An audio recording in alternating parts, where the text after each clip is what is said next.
नमस्कार, सत्यहिंदी.com में आपका स्वागत है। एक नजर अब तक की सुर्खियों पर। संसद भवन की नई बिल्डिंग सेंट्रल विस्टा बनाने का कॉन्ट्रैक्ट टाटा ग्रुप को मिल गया है। संसद की नई इमारत की लागत 861.90 करोड़ रुपए आएगी। टाटा प्रोजेक्ट्स लिमिटेड ने 861.90 करोड़ रुपए की लागत से नए संसद भवन के निर्माण का अनुबंध हासिल किया है।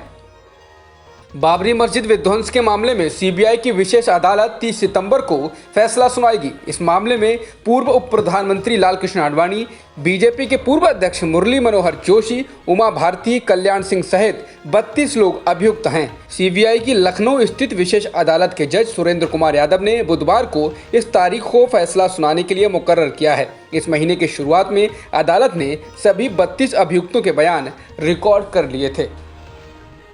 राहुल गांधी ने चीनी घुसपैठ को लेकर मोदी सरकार पर निशाना साधा है। राहुल ने ट्वीट कर कहा है कि आप क्रोनोलॉजी समझिए। पहले पीएम बोले कि कोई सीमा में नहीं घुसा, फिर चीन स्थित बैंक से भारी कर्जा लिया और फिर रक्षा मंत्री ने कहा कि चीन ने देश में अतिक्रमण किया। अब गृह राज्य मंत्री ने कहा है कि अतिक्रमण नहीं हुआ। मोदी सरकार भारतीय सेना के साथ है या चीन के साथ? इतना डर किस बात का है?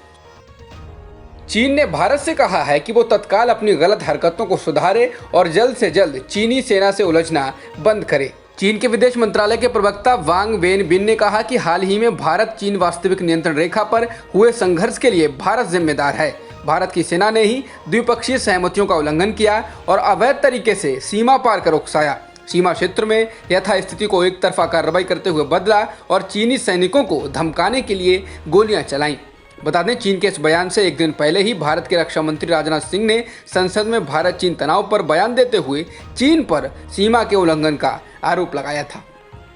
सीमा पर भारत की ओर से भी सैनिकों की तैनाती और युद्ध सामग्रियों की आपूर्ति को बढ़ाया जाने लगा है। समाचार एजेंसी रॉयटर्स के अनुसार भारत ने लद्दाख में चीन से लगी सीमा पर एयरक्राफ्ट ट्रांसपोर्ट की तैनाती बढ़ा दी है और साथ ही सभी लॉजिस्टिक नेटवर्क सप्लाई चेन को सक्रिय कर दिया है। इसके अलावा लद्दाख के मुख्य शहर लेह में ईंधन, तेल और ल्यूब्रिकेंट डिपो है। यहाँ खाने के सामान, खासकर जो तत्काल तैयार हो जाते हैं, उनकी भी आपूर्ति की गई है।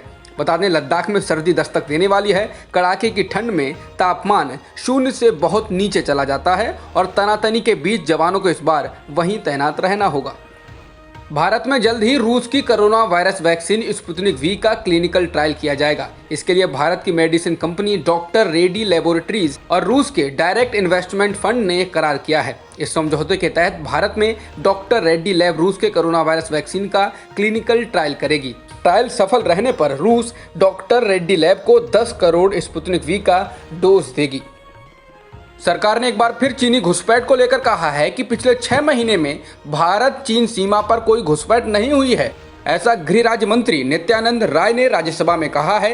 केंद्रीय गृह मंत्रालय ने बुधवार को संसद में कहा कि पिछले 6 महीनों में चीन के साथ सीमा पर कोई घुसपैठ नहीं हुई।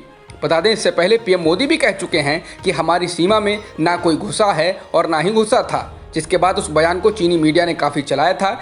बाद में भारत सरकार को इस पर सफाई देनी पड़ी थी। दिल्ली पुलिस के स्पेशल सेल ने दंगों की साजिश से जुड़ी 15,000 से अधिक पेजों की चार्जशीट कड़कड़डूमा कोर्ट में दाखिल कर दी है। चार्जशीट में कुल 15 आरोपियों के नामों को शामिल किया गया है। इसमें उमर खालिद और शर्जील इमाम का नाम नहीं है। इनका नाम सप्लीमेंट्री चार्जशीट में आएगा। अभिनेत्री और मथुरा से बीजेपी सांसद हेमा मालिनी ने जया बच्चन का समर्थन किया है। उन्होंने न्यूज़ चैनल एनडीटीवी से बात करते हुए कहा कि सिर्फ बॉलीवुड इंडस्ट्री में ही ड्रग्स इस्तेमाल की बात क्यों हो रही है, और भी इंडस्ट्रीज हैं और ये दुनिया भर में हर कहीं होता है। उन्होंने कहा, हमारी इंडस्ट्री में ऐसा होता होगा, लेकिन इसका मतलब ये तो नहीं कि पूरी इंडस्ट्री ही खराब है। जिस तरीके से लोग बॉलीवुड को निशाना बना रहे हैं वह बहुत ही गलत है, ये सही नहीं है। बता दें, एक्टर और बीजेपी नेता रवि किशन ने संसद के मॉनसून सत्र के पहले दिन बॉलीवुड में बढ़ते ड्रग्स के इस्तेमाल और तस्करी का मुद्दा उठाया था। इस पर समाजवादी पार्टी से राज्यसभा सांसद जया बच्चन ने आपत्ति जताई थी। अभिनेत्री कंगना रनौत द्वारा लगातार बॉलीवुड का नाम ड्रग्स से जोड़ने के बाद उर्मिला मातोंडकर ने कंगना पर निशाना साधा है। अभिनेत्री और कांग्रेस के सदस्य उर्मिला ने कहा कि अगर वह हिंदी फिल्म इंडस्ट्री में ड्रग्स के खतरे पर इतनी ही बात करना चाहती हैं तो उन्हें अपने राज्य से शुरुआत करनी चाहिए। इंडिया टुडे के मुताबिक उर्मिला ने कहा कि क्या उन्हें पता है कि हिमाचल ही ड्रग्स को जन्म देने वाला है, उन्हें अपने राज्य से शुरुआत करनी चाहिए।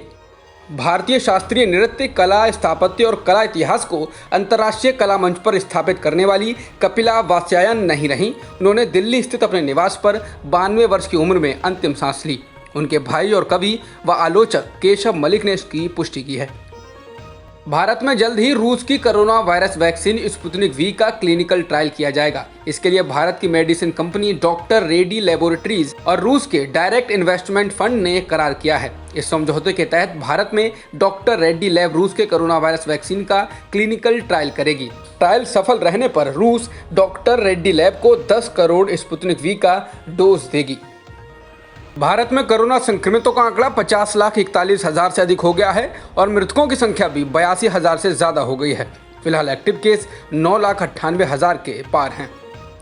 दिल्ली में एक दिन में 4,473 नए मामले दर्ज किए गए हैं और 33 लोगों की जान गई है, जिसके साथ ही देश की राजधानी में कुल संक्रमितों का आंकड़ा 2,30,000 के पार हो गया। फिलहाल एक्टिव मामले करीब 31,000 हैं और मरने वालों की संख्या भी 4,839 हो चुकी है।